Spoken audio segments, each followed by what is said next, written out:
Breaking news phone tapping కేసులో మాజీ CM KCR విచారణ జరుగుతోంది. ఇటు హైదరాబాద్ లోని నందినగర్ లో సిట్ అధికారులు విచారణ చేస్తున్నారు. దాదాపు 15 మంది అధికారుల బృందం ఈ ఎంక్వైరీలో పాల్గొన్నారు. 2 ఐపీఎస్లు, ఒక నాన్ క్యాడర్ ఎస్పీ, 3 ఏసీపీలు సిట్ టీంలో ఉన్నారు. అయితే కేసీఆర్ పక్కా ప్లాన్ తో విచారణకు సిద్ధమయ్యారు. అధికారుల ప్రశ్నలకు సమాధానంగా ఇచ్చేందుకు కొన్ని కీలక డాక్యుమెంట్లను కూడా ఆయన వెంట తెచ్చుకున్నట్లుగా సమాచారం అందుతోంది. ఇటు కేసీఆర్ ను అడిగే ప్రతి ప్రశ్నను ఇచ్చే సమాధానాన్ని వీడియో రికార్డ్ చేసి సిట్ బృందం చేస్తోంది.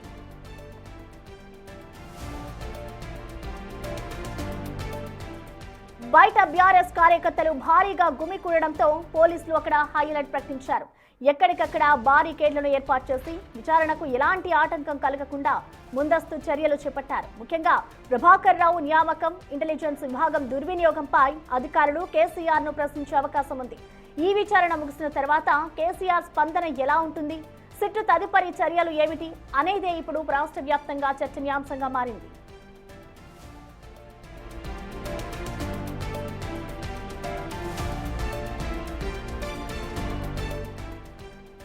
బీఆర్ఎస్ తీరుపై ఘాటు వ్యాఖ్యలు చేశారు టీపీసీసీ అధ్యక్షుడు మహేష్ కుమార్ గౌడ్. బీఆర్ఎస్ అంటే బ్లాక్ మెయిల్ రాష్ట్ర సమితి అని, కేసీఆర్ పాలనలో ఫోన్ ట్యాపింగ్ ద్వారా పారిశ్రామికవేత్తలు, సినీ తారలను బెదిరించారని ఆరోపించారు. చట్టం ఎవరికీ చుట్టం కాదని స్పష్టం చేశారు. ఇటు ఫోన్ ట్యాపింగ్ వంటి నేరాల్లో కేసీఆర్ ఆజ్ఞ లేకుండా ఏది జరగదని, అందుకే ఆయనకు సిట్ నోటీసులు ఇచ్చిందని తెలిపారు మహేష్ కుమార్. గతంలో అనేక మంది సీఎంలు విచారణలు ఎదుర్కొన్న విషయాన్ని గుర్తు చేస్తూ కేసీఆర్ విచారణలో రాజకీయ దురుద్దేశం లేదని తెలిపారు.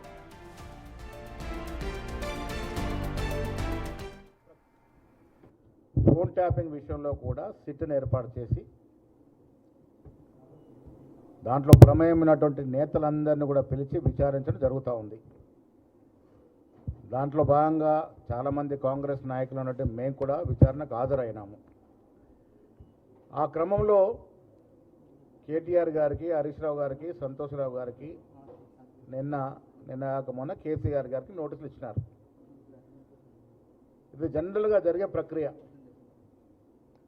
సాదాగా వచ్చి సిట్ ముందు విచారణ, లేక మీకు వయసు పడింది కాబట్టి మీ ఇంటికి వచ్చి విచారణ చేస్తే మీరు ఇవ్వాల్సిన సమాచారం ఇస్తే సరిపోతుంది. అది చేయకుండా దీన్నేదో రాద్ధాంతం చేసే మార్గంలో నేనేదో చాలా నీతిమంతున్నని, నేను అసలు ఎక్కడా తప్పు చేయలేదని, అన్యాయంగా నా మీద రాజకీయ కక్షతో వ్యవహరిస్తున్నారని రకరకాలుగా దీన్ని ప్రచారం చేసుకునే ప్రయత్నం చేస్తూ ఉన్నారు కేసీఆర్ గారు. కేసీఆర్ గారు తెలుసుకోవలసింది, ఇది ప్రజాస్వామ్యమైనటువంటి ప్రభుత్వం. మీరేం రాజు కాదు, రాజరిక పాలనలో లేము.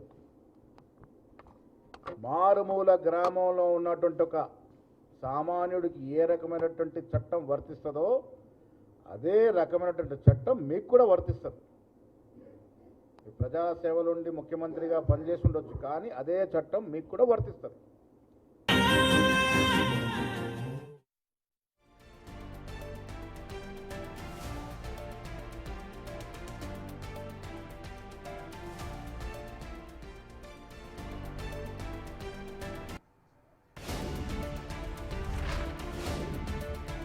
కేసీఆర్ విచారణ అయితే ప్రారంభమైపోయింది. ఇటు అధికారులు కేసీఆర్ ని విచారిస్తూ ఉన్నారు. దీనికి సంబంధించిన లేటెస్ట్ అప్డేట్స్ ని మా ప్రతినిధి విజయ్ మనకి లైవ్ లో అందుబాటులో ఉన్నారు. విజయ్, మనం చూస్తున్నాం ఇటు కేసీఆర్ విచారణ అయితే ప్రారంభమైపోయింది. అసలు లోపల ఎంతమంది అధికారులు ఆయన ప్రశ్నిస్తూ ఉన్నారు, డీటెయిల్స్ ఎలా ఉన్నాయి?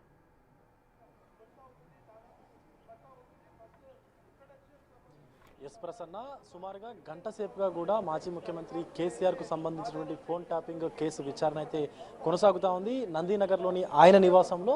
అయితే ఈ యొక్క కేసులో భాగంగా ఇటు విజయ్ కుమార్ ఐపీఎస్, నారాయణ రెడ్డి, అలాగే రవీందర్ రెడ్డి నాన్ క్యాడర్ ఎస్పీతో పాటు శ్రీధర్ ఏసీపీ, అలాగే కేఎస్ రావు ఏసీపీ, వెంకటగిరి ఏసీపీతో పాటు ఒక సిఐ కూడా ఉన్నారు. మొత్తం 6 అధికారులు అయితే ఈ యొక్క విచారణలో పాల్గొన్నారనే చెప్పాలి. అయితే విచారణలో భాగంగా కేసీఆర్ పైన పలు ప్రశ్నల వర్షం కూడా ఇటు సిట్ బృందం కురిపిస్తున్నట్లు కూడా తెలుస్తూ ఉంది. అంటే గత ప్రభుత్వ హయాంలో జరిగినటువంటి ఫోన్ ట్యాపింగ్ ఏదైతే ఉందో ఆ ట్యాపింగ్కు సంబంధించి అసలు నిజంగానే బీఆర్ఎస్ గవర్నమెంట్ కావాలనే ఫోన్ ట్యాపింగ్ చేయించిందా, లేకపోతే అసలు ఎస్ఐబి చీఫ్ ప్రభాకర్ రావుకి ఎవరు ఇదంతా ఇన్ఫర్మేషన్ ఇచ్చేవారు, అలాగే ఆయనకు ఇన్స్ట్రక్షన్స్ ఇచ్చింది ఎవరు, ఫోన్ ట్యాపింగ్ చేయాలన్నటువంటి ఇన్స్ట్రక్షన్స్ ఆయనకు ఇచ్చింది ఎవరు అనేటువంటి దానిపైన కూడా కేసీఆర్ అయితే ప్రశ్నిస్తున్నారని చెప్పాలి సిట్ అధికారులు. ముఖ్యంగా ఫోన్ ట్యాపింగ్ కేసులో సంతోష్ రావు ప్రతి నెంబర్ని కూడా ఒక స్లిప్ మీద పేపర్ మీద నెంబర్ రాసుకొని నేరుగా ఎస్ఐబి చీఫ్ ప్రభాకర్ రావుకు పంపించేవారంటూ కూడా గతంలో అభియోగాలు ఉన్నటువంటి నేపథ్యంలో, అలాగే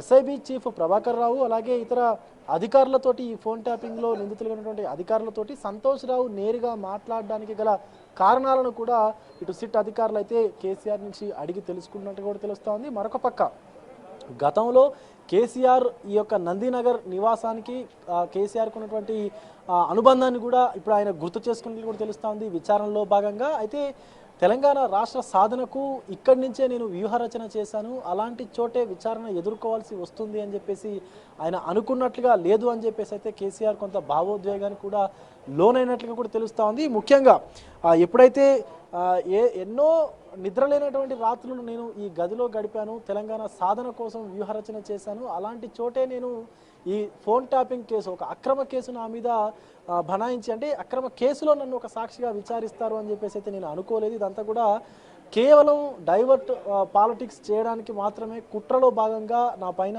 ఇంత విష రాజకీయాలు చేస్తూ ఉన్నారంటూ కూడా కొంత కేసీఆర్ అయితే భావోద్వేగానికి లోనైనట్టు కూడా తెలుస్తూ ఉంది. ముఖ్యంగా నందినగర్ నివాసాన్ని తీసుకున్నట్లయితే నందినగర్ నివాసం అనేది గతంలో కేసీఆర్కి చాలా కూడా సెంటిమెంట్గా కూడా ఉండేది. ఎందుకంటే గతంలో 2000 సంవత్సరంలో ఆయన డిప్యూటీ స్పీకర్గా ఉన్నప్పుడు కూడా ఈ యొక్క నందినగర్ నివాసాన్ని అయితే కొనుగోలు చేశారని చెప్పాలి. అక్కడి నుంచి కూడా నందినగర్ నివాసంలో నుంచి ఇటు తెలంగాణ ఉద్యమానికి సంబంధించినటువంటి వ్యూహరచన కావచ్చు, లేకపోతే గతంలో అటు మహబూబ్ నగర్ అలాగే కరీంనగర్ ఎంపీగా కూడా ఇక్కడ నివాసంలో ఉన్నప్పుడే ఆయన ఎన్నికైనటువంటి పరిస్థితులు ఉన్నాయి. సో ముఖ్యంగా అటు కేంద్ర మంత్రిగా పనిచేసినప్పుడు కూడా ఈ యొక్క నందినగర్ నివాసం నుంచే ఆయన పూర్తిగా పనులు చేసినటువంటి పరిస్థితి కూడా ఉంది. సో అటు టీడీపీకి కూడా ఇక్కడి నుంచే ఆయన రాజీనామా చేసి టీఆర్ఎస్ పార్టీని నెలకొల్పినటువంటి సెంటిమెంట్ అయితే ఉంది. సో ఇప్పుడు ఇదే నందినగర్ నివాసంలో కేసీఆర్కు సంబంధించినటువంటి ఫోన్ ట్యాపింగ్ విచారణ జరుగుతుండడం అనేది అటు కొంత బీఆర్ఎస్కు సంబంధించినటువంటి శ్రేణులు కూడా కొంత సెంటిమెంట్గా అయితే భావిస్తూ ఉన్నారు. ఇప్పుడు అసలు ఇదే ఇంట్లో పోలీసులు విచారణ చేయడం కేసీఆర్ అనేది సో కొంత పార్టీ నాయకులు కూడా భావోద్వేగానికి అయితే లోనవుతా ఉన్నారనే చెప్పాలి. మరొక పక్క బీఆర్ఎస్వికి సంబంధించినటువంటి విద్యార్థి విభాగం కూడా ఏదైతే రాష్ట్ర మంత్రులు ఉండేటువంటి మినిస్టర్స్ క్వార్టర్స్ కూడా వెళ్ళి అక్కడ నిరసన తెలుపుతూ ఆందోళనకు దిగారు. వారిని కూడా వెంటనే పోలీసులు అయితే అదుపులోకి తీసుకుంటున్న పరిస్థితి ఉంది. ఇక్కడికి కూడా నందినగర్ బసవతారకం ఆ సర్కిల్ వద్దకు కూడా బీఆర్ఎస్ కార్యకర్తలు అయితే అలాగే బీఆర్ఎస్ విద్యార్థి నాయకులు కూడా వచ్చి కొంత ఆందోళన చేసేటువంటి పని చేయగా వెంటనే పోలీసులు వారిని అదుపులోకి తీసుకొని పూర్తిగా దగ్గరలో ఉన్నటువంటి స్థానిక పోలీస్ స్టేషన్లో కూడా తరలించినటువంటి పరిస్థితి కనిపిస్తుంది. సో మొత్తానికి కేసీఆర్కు సంబంధించినటువంటి విచారణ అయితే పూర్తిగా సజావుగా జరిగేందుకు ఇటు పోలీసులు అయితే అన్ని రకాల చర్యలు తీసుకున్నారని చెప్పాలి.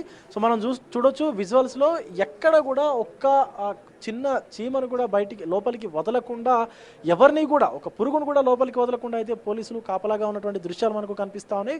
పూర్తిగా 3 అంచెల భద్రతను కూడా ఏర్పాటు చేసినటువంటి పరిస్థితి ఉంది. సో మొత్తానికి విచారణ అనేది మాత్రం లోపల కట్టుదిట్టమైనటువంటి విచారణ జరుగుతుందనే చెప్పాలి.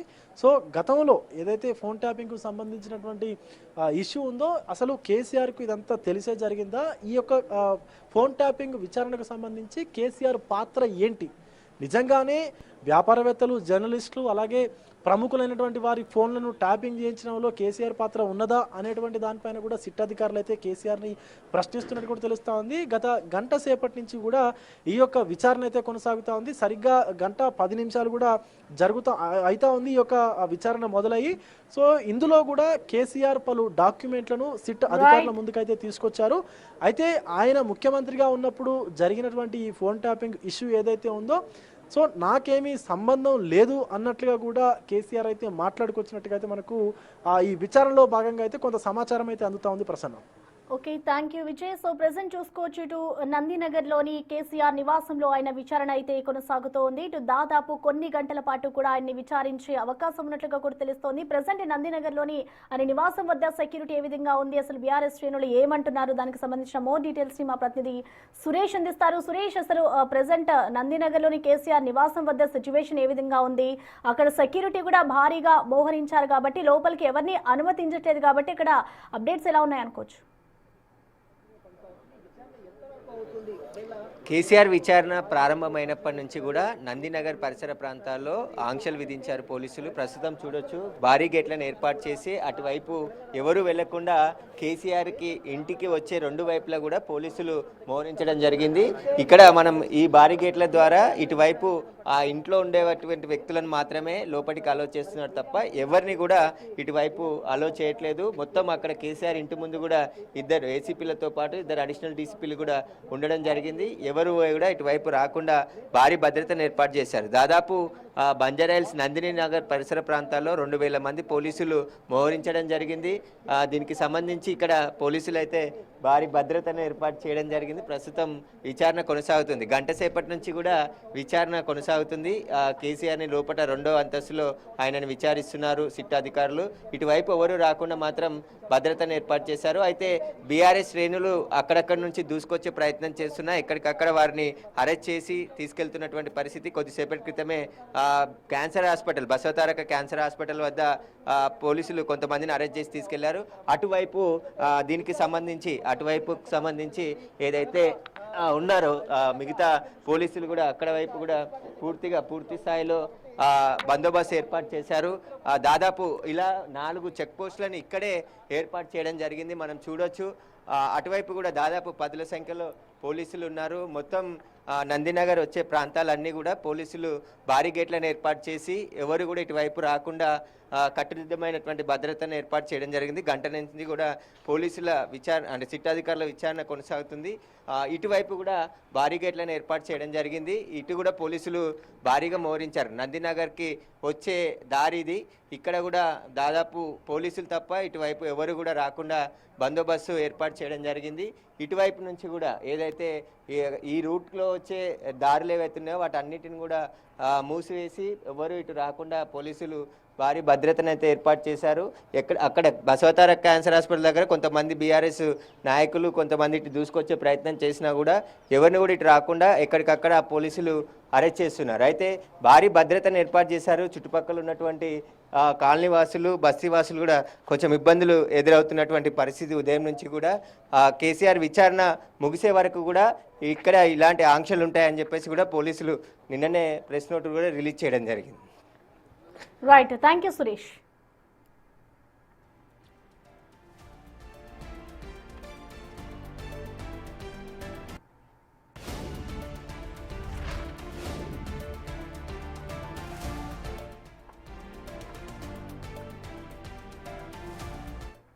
ఫోన్ ట్యాపింగ్ కేసులో అయితే మాజీ సీఎం కేసీఆర్ విచారణ జరుగుతోంది. ఇటు హైదరాబాద్లోని నందినగర్లోని సిట్ అధికారులు ఆయన ప్రశ్నిస్తున్నారు.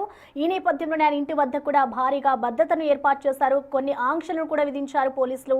Remaining details